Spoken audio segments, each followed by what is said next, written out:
మరి ఈరోజు ప్రజాయుద్ధ నౌక తెలంగాణ జాతిపిత గద్దరన్న పునరుజ్జీవ సభకు సభాధ్యక్షత వహిస్తున్న పసునూరి రవీంద్రన్నకు, అదేవిధంగా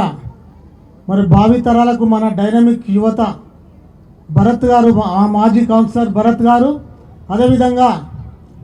మన గద్దరన్నకు మార్గదర్శకుడు కంచైలన్న గారు, మరి ఏదైతే ఇక్కడ గద్దరన్న విగ్రహం ఉందో సత్తన్న గారు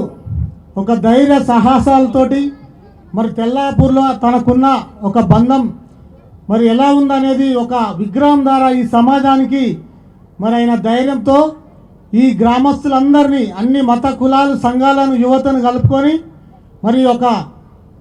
కొడుకును ముందడబెట్టి సాహసోపేతమైన నిర్ణయం మరి అమరనాథ దీక్ష చేసి ఈ ప్రభుత్వాన్ని మరి తీసుకొచ్చి ఇక్కడ గద్దర్ విక్రమ్ ఏర్పాటు చేసినందుకు మరి ప్రత్యేకంగా సత్తన్నకు కూడా ధన్యవాదాలు తెలియజేస్తూ ఈ కార్యక్రమానికి మరి ముఖ్య అతిథులుగా విచ్చేసిన అతిరథ మహావీరులు మరి కంచైలయ్య గారు, అదేవిధంగా విమలక్క గారు, మరి వెన్నెలక్క గారు, అదేవిధంగా మా డైనమిక్ లీడర్ ఎమ్మెల్సీ అద్దంకి దయాకన్న గారు, అదేవిధంగా వేదిక మీద నా పెద్దలందరూ, మరి ఈ గద్దరన్న అభిమానులందరూ కూడా ప్రత్యేక ధన్యవాదాలు. మరి చాలా సంతోషం. తెల్లాపూర్లో ఏదైతే గద్దర్ విగ్రహం మరి గద్దరన్న చనిపోయిన ఒక 6 నెలల లోపలనే ఈ రాష్ట్రంలో మొదటిసారిగా తెల్లాపూర్ల విగ్రహం ఏర్పాటు చేయడం, మరి అంతేకాకుండా ఈరోజు మరి ఏదైతే గద్దరన్నకు చరిత్రలో నిలిచిపోయే విధంగా మరి తెలంగాణ జాతిపిత అనే పదాన్ని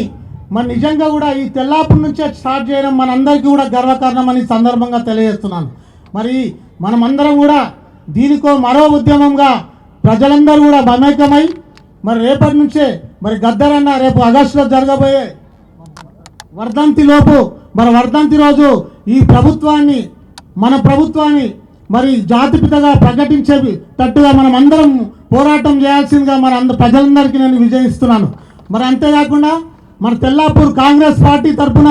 మేమందరం కూడా ఏకగ్రీవంగా మరి సత్తన్న ఏదైతే ప్రపోజల్ చేసిండో తెలంగాణ జాతిపితగా కాంగ్రెస్ పార్టీ కూడా ఇక్కడ బలపరుస్తుందని ఈ సందర్భంగా తెలియజేస్తున్నాం. మరి అంతేవిధంగా మరి రేపు శాసన మండలిలో జరగబోయే మరి శాసన మండలిలో మరి అద్దంకి దయాకర్ అన్న ఎమ్మెల్సీ గారు తను ఈ ప్రపోజల్ను శాసన మండలిలో ప్రవేశపెడతాడని ఈ సందర్భంగా అన్నకు కోరుకుంటూ మరి నాకు ఈ అవకాశం ఇచ్చిన పెద్దలందరికీ ధన్యవాదాలు తెలియజేస్తూ ముగిస్తున్నాను. జై గద్దరన్న, జై భీమ్, జై తెలంగాణ.